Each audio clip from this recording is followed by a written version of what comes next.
Manipur violence na lamdam asida awaba mayok naringai ecological kaitharakpadagi thokpa ising ichauna amuka hena awaba pire hadana oja mamangi chahi 2020-24 su Imphal ayamba Imphal East ani hena soibase mamangi 2020 ga 4 dadi Imphal ekhoi East ayam su West ki hoi bazar pawa mayam thumdana khotana tawri masi ngarang chuba nung sida su ngarang makta su khoina Facebook ta uzabada khoi uripok line asomda ising ID nambul kanogi turel gi imaisi pa na pabaya na leire haidana madusu khoi yam alarming oina leire habase khoi social media da thengna jai adumapu khoi mahausa gi khaldi kai ba habse oza do kimatik kai rabani matam mamada khoina khongba taramba uche kwa ki makhol tarak trabani matam mamada hauramba khoi leiramba khoi uwa nongma gi mangshila bani uwa hena kakthatpana henba catchment area da thagada ba uwa sing thadaba kakthatkiba deforestation tawkiba jum cultivation tawbasina sumaram orakanda khoigi hairiba khoigi mahosagi khalsi kairakpan maram orakanda khoi haujiksi manipur lairibasi khoi lu kokpada len taba haibadune oja haidi chahi ani hensala ba sumlaba khoigi conflict asigi warusinama puraktringai marakta khoigi ising ichau hansen thokpa haibasi oja aduki matik leina tina khaktana tana hana covid thoki bagi economic aduki matik akhoi shwatharaga laibasida law uba sasan loijariba singdasu aduki matik chaithing piribani sigi matang da su dumak khoigi lebak te khoigi lamdam sida khoina uzabasi ngahak ki thoiba thodok si ngahak tangi laihola kanda ngahak ki paracetamol thabagumba adugi phibam dani uja khoina uribase long term plan long term vision je kaya iu ude masigi matang da department singna tawgada even handak akhoi MPCC gi maikai tagi pukhalak ki ba khoigi ising chawgi BJP na government na haidi ising chawgi si yengsinaba thadagiba karor khara su dum mafam chadana sizina kibagi akhoi pau su dum phangje oja sigi matang da ecological balance ma akhoi na ngak pasien bhai basi akhoi every individual akhoi khuding maki thawni maram di akhoi directly akhoi se environment da depend tawba adumba jiba makhaknina sigi matang da oja ge ba mo che kari kamai thamini ojang tang tham yam chome akhoi environment ki matang da akhoi khitang serious soiba concern namadi akhoi lebak sila leriba akhoi gi lengak ki maikai tagi boiro natraga akhoi gi praja singi maikai tagi boiro masi lepham thoena ai lawi maram de akhoi gi ecology se masi balance toraga thambase masi akhoi gi myoi bagi civilization natraga myoi bagi livelihood haiba tare masi phajana healthy oina thamna ba masi tekta kaidana phajana nungaina akhoi leinana ba life se siga yam mari leina ba adom wafam am oiba aduna maram oira kanda yamna ngalingai matam dagi haiba tare masi gi tangai phatabasi masi khangbadagi haiba tare akhoi forest ki akhoi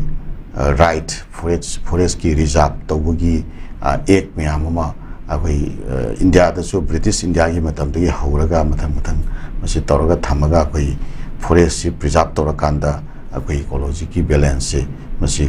akhoi preserve togadori bani masi protect togadori bani haibadugi wakhalonda si chathar ibasi si maroi maram si sinena adamai lawi ada haujik sida akhoi laiba problem di kaino hai kanda akhoi gi manipur gi context ha batare manipur sida akhoi gi chingi mafam sing sida akhoi gi jum cultivation gumba adagi chingi mafam sing sida akhoi gi haujik hainariba yam sangringai matam kharagi mamang swaidagi di akhoi gi khwai hena sendong phangba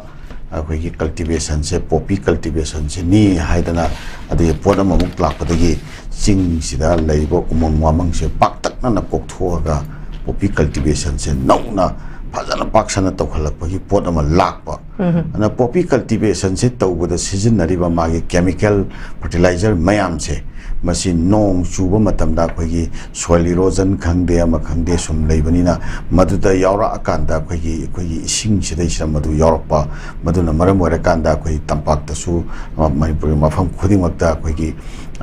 thai ba chari ba ising sing si phawda khoi kano wara ta ba safe wara ta ba फजदा अखोई healthy quarter ओइरक्तबा सिदा नतना अखोई लमदम सिदा अखोई नुंसित की चांग अदुगा अखोई नोंग सुबा अखोई इसिंग की चांग अदुगा नोंग सुरप मतमदा इसिंग सि फाजलगा थमगदबा इसिंग सि absorb तोरगा थमगदबा पोतसिंगदो ngasai umang wamang se leitrabani na pulap soil rosin ga loina na punna turen jingsi taktharakpa are turen jingsi da moka taktharakpa da leipak yauna taktharabne turen jingsi thengalakpa turen thengalabani na nong khitang ta kanda ngasai ising si bakona akoi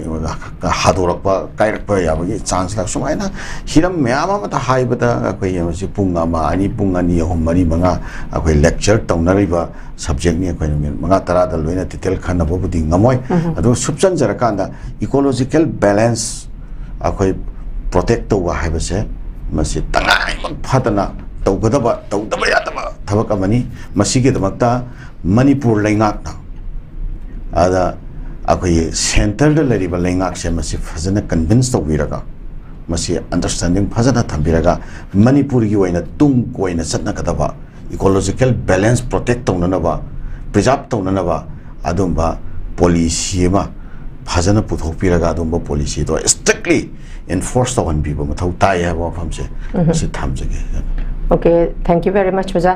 Auza huyel lan pawda khui masigi border fencing amasung FMR chatna handabagi mayokta ansamgi khongjang haukhre senapati gi mini secretariat ki thabak chap laphan khre senapati district ki SP amasung additional SP lokthokadabani ansam yauna lup singi mathakta file tawba case withdraw tawgadabani haikhre uza ngarang dagini akhoi gi lakadar betang kun ga taret phauba mangani chupna tawgadaba sumlaba ansamna kauba akhoi gi border fencing amadi FMR si chana halu haibagi matangda akhoi gi secretariat phauba thabak lepkhre hairi masigi matangda uza akhoi gi FMR si matang ama leire border fencing ji khaba haurani khotlani na laukthorga su lushindaba masina maram oirakanda akhoi Indo Myanmar ngamkhai paringda akhoi hauzik su thoiba si hauzik thoiba conflict si maksu za akhoi chapchana akhoi border fencing se tawbidana khotbidana tawragadi masi maksu kari haini oza masigi su akhoi FMR fazana chana handaba duga akhoi border fencing ningthina tawdaba sina su achauba akhoi ko sama khak oiribane oza sigi matangda akhoi ansamna changsalliba khongjang sigi matangda ozagi ba moti kari kamaina thambini tang tham akhoi huzik si manipur si da tawri si akhoi tongan ba aspirations haiba tare akhoi lariba miyam sigi amasi akhoi mogi pandam haiba tare mogi objective si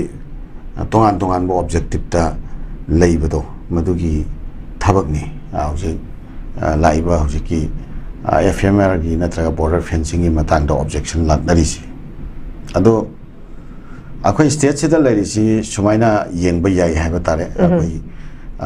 manipur gi laijari ba hujiki territorial integrity si masif hazana protect tawgadabani masif preserve tawgadabani manipur da lairi ba aseng ba akhoi gi yellow purupsing aduga akhoi leijari ba territory singi manung da leijarak pa akhoi native people sing se masi nata bang khaidi akhoi lamdam sire sida henjal lakpa hapchal lakpa masi akhoi yaroi da bani state sigi waiba sanctity population ye sanctity based on historical realities history na akhoi da bibiramba akhoi identity history na akhoi da bibiramba akhoi identity sigi leifam thopa magi population do madudagi anauba hapchal lakpa se masi yaloi da bani haiba sigi interest leiba kanglup to maduna khoi valley area ta leiba kanglup singsina hoire sing da leiba akhoi sili nau singsina kamai to ye ka naga sili nau singsina akhoi greater nagaland gi makhoi dream mama greater nagaland gi makhoi gi yam sangaba moi su yam sangaba dream ni the greater nagaland gi dream je masida di akhoi manipur effect to yes manipur kai manipur laiti moi gi dream sigi wafam sida lakpa kanda di ado si kamai to he kanda ngasai gi manipur gi lairiba haujauji ki border se masigi beyond da masigi wang mada Myanmar rom thangba side ta eastern nagaland ga harga su khangnaba si side sida akhoi naga inhabited areas lairi yebako अदा मखोई dream दना हौजिकी Naga inhabited areas मखैसे पुलप पुनबा मखोई administrative unit अमगी मखादा मखोई पुरकदमी मोई लेपाक अमा ओइगदमी नागा मखैदो पुलप पुनबा लेपा अम सेमगदमी हाइबगी मोई ड्रीम जे लेबनिना मसेसिदा हौजिकी मणिपुर की लेजरिबा अखोई टेरिटोरी से मसेसिदा बॉर्डर फेंसिंग तौखिबा तारगदी मखोई अदुम ऑब्जेक्टिव से मसीसी काइहननबा ऑब्जेक्टिव से मसी अखोई मियंगी वांगदा लापथोखिननबगी मरम ओरकनी हाइबा अदुगी वखलोंदा ओइबा ताई हाइना खाली हौजिकी अनसामना अखोई बॉर्डर फेंसिंग ऑब्जेक्शन तौरेबा अदु एफएमआर ऑब्जेक्शन तौरेसे सिना ओइगने खाली अदु मरु ओइबा कोज से मसी अखोई सेपरेटिज्म की इशू से मसी गामना मरी लेने मणिपुर काइहननबगी एजेंडा तो मधुगा यामना मरी लेने अखोइना मणिपुर न मथौ तारिबसिना मणिपुर की लेजरिबा अदुगुंबा टेरिटोरी सिगे मनुंगदा लेजरिबा अखोइगी पॉपुलेशन से मसीगी ओइबा टेरिटोरियल इंटीग्रिटी एंड